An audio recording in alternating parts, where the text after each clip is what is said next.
স্বাধীন দেশে যদি জনগণ হরেন হয় স্বাধীন কি লাভ হইলো? শুধু বারবার জনগণের বিরক্ত করতেছে।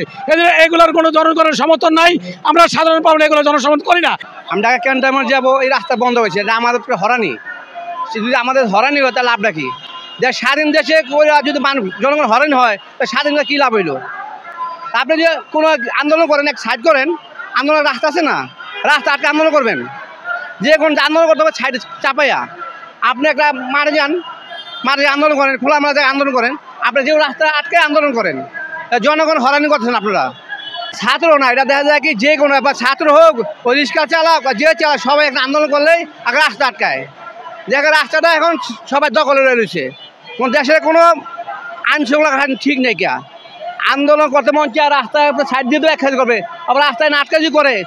মানুষ হরানি, এমন লোক আছে যে অসুস্থ রুগী আছে, হ্যাঁ প্রেগনেন্ট, হ্যাঁ তো গাড়ির ভিতরে মারা যেতে পারে, এর দায় কে নিবে? আপনি নেবেন? আমরা জনগণ সচেতন নাই। আমরা জনগণ চাই, আমার স্বার্থ আমি বুঝি, আপনার আমার স্বার্থ ছাড়া আমি কিছু বুঝি না। আমি যাবো ক্যান্টনমেন্ট, আমার রুগী দেখে আইছি, আমি এমনি হরানি, আমার দোকান বন্ধ, আমি বলতেছি আমার কাজ আছে, আমার ফ্যামিলির তো হাইটে যাওয়া সম্ভব না। আরে বুঝে যায়, বুঝতেছে না, আমি কি করব? এটা আমাদের সাধারণ পাবলিক হরানি ছাড়া কোনো উপায় নাই।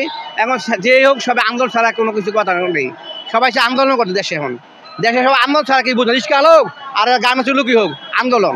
এই সমস্যা সেই সমস্যা, এই সমস্যা সেই সমস্যা, মনে হয় দাবি দেওয়ার আমি বছর চলতেছে, শুধু বারবার জনগণের বিরক্ত করতেছে। এগুলোর কোনো জনগণের সমর্থন নাই।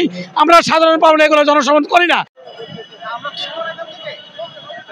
দুঃখ দিচ্ছেন না কেন? এখন আমাদের এই যে সমাবেশ করতে দিবেন না আমাদেরকে? সমাবেশ করেন, আমাদেরকে দায়িত্ব দেন। সমাবেশ করে নাগরিক অসুবিধা করে দেন। নাগরিক অসুবিধা সমাধান আছে না, অসুবিধা না তো। আমরা না এভাবে করি, আমাদেরকে তো দিবে না। আমরা রিক্সা নিয়ে ঢুকতে পারতেছি না, কারণ আপনারা বলছেন ধাই মেন, তাহলে আমাদের নাগরিক সুবিধা কোথায়? দিয়ে দরকার কি হেঁটে দিবেন? ভাই রাস্তা ব্লক করে মানুষ অসুবিধায় ফেলে কখনো একটা মানুষ সুস্থ বাংলাদেশ করতে পারবে না। অসুবিধা আছে ভাইয়া।